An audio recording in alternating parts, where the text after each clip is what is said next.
একটি গ্রামে একজন ধনী জমিদার আর এক দরিদ্র চাষি বাস করত। চাষি প্রতিদিন জমিদারদের বাড়িতে কাজ করত। একদিন সে অনেক কষ্ট করে একটি গরু কিনল।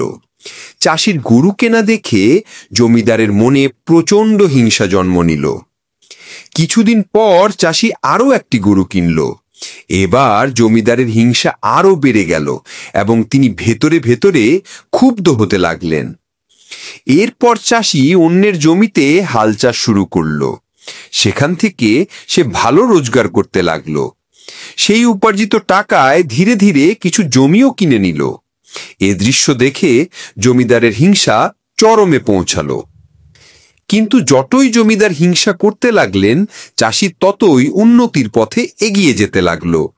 ধীরে ধীরে সে আরো জমি কিনতে লাগলো এবং সমাজে নিজের অবস্থান মজবুত করলো। হঠাৎ একদিন জমিদার মারা গেলেন। তার আত্মীয় স্বজনরা সামান্য কান্নাকাটি করেই থেমে গেল। কিন্তু আশ্চর্যের বিষয় হলো, চাষি অঝরে কান্না করতে লাগলো, যেন তিনি থামতেই পারছেন না। গ্রামবাসীরা অবাক হয়ে তাকে জিজ্ঞেস করলো, তুমি তো জমিদারের আত্মীয় নও, বরং উনি তো তোমার প্রতি সবসময় হিংসুক ছিলেন। তাহলে তার মৃত্যুতে তুমি এত কাঁদছো কেন?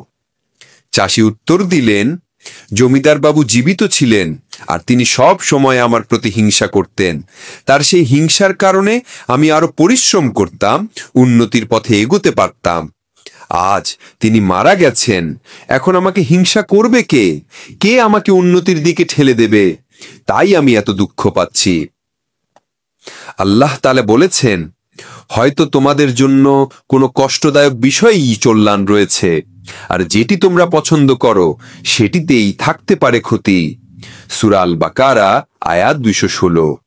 আজকের গল্প ও শিক্ষা থেকে যদি কিছু নেওয়ার থাকে, তবে মনে রাখবেন, প্রতিটি বাধা আল্লাহর দেওয়া সুযোগ, আর প্রতিটি হিংসা হতে পারে আপনার উন্নতির সঙ্গী। তাই কারো হিংসা বা সমালোচনাকে শত্রু নয়, বরং সুযোগ হিসেবে গ্রহণ করুন। আর আমাদের চ্যানেল সরল পথের দিশার সাথে থাকুন।